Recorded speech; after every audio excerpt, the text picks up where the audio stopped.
As a new blogger, it can be hard to find your own writing style. And even a veteran blogger from time to time get writer's block. Or maybe just feel that their posts are getting stuck in a pattern and becoming very repetitive. Hi, I am PixelPia. And for these reasons, today's one question tutorial tries to answer the question, what type of blog posts should I write? Mixing up your types of posts can help you both create new ideas and keep your audience interested. There are so many types of blogging, but today I will talk about 8 different post styles. And if you stick around to the end, I have a little bonus tips for you. The first type we're going to talk about are lists. Internet is full of them. Top 10 of anything, 5 best, 5 worst. Lists are easy to digest, quick to read, and are often shared. So lists is one idea of blog post types. Another idea is to write how-to guides or tutorials. As we have talked about earlier in this series, many turn to internet to solve a problem or find an answer to a question they have. Almost any niche can write a how-to or make a tutorial. And if you add a lot of imagery and even maybe video to your blog post, it will be even more accessible. The third type is checklists or cheat sheets. This is compared to the how-to guide or the tutorial, a step-by-step breakdown of a process. It is more of a quick reference guide, and this can be an excellent follow-up post to a how-to post you have done earlier.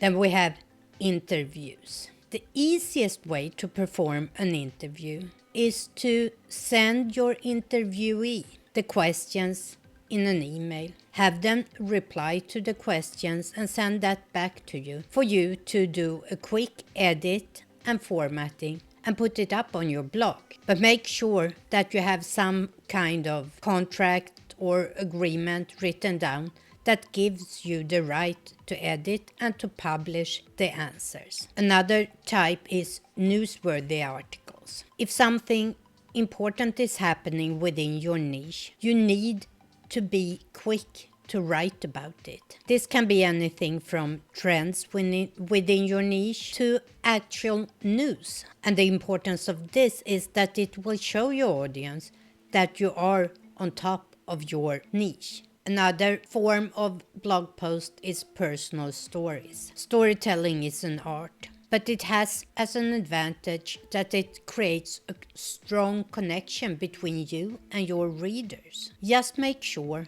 that you don't fall in the trap of letting it become self-promotion. The storytelling is there to create a connection, a human connection between you and your readers. It still needs to be informative and or educational. So ask yourself the question, what value can this story bring to my readers? Another popular form is case studies, by using real-life examples in your writing to show the reader that you know what you are talking about and that you have real-life experiences, can be very lucrative. Make sure you use a lot of details, whether this is a case study about how you lost 10 pounds in a month or how you remodeled your kitchen on a budget. Another format that I like is photo stories. Just as storytelling with words, you can also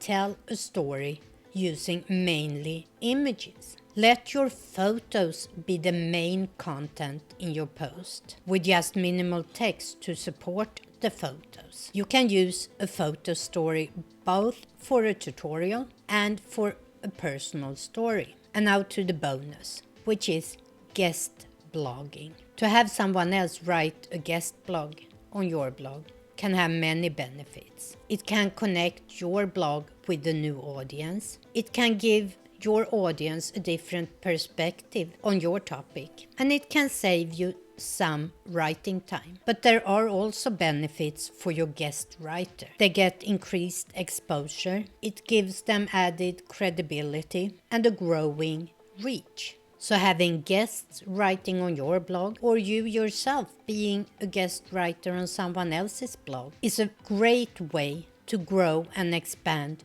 your network. Not all of these type of blog posts fits for all types of blogs or with all audiences, but having a few types of blog styles can make the impression of your total blog more interesting to new readers. Tomorrow's question is, how long should a blog post be? Hej då!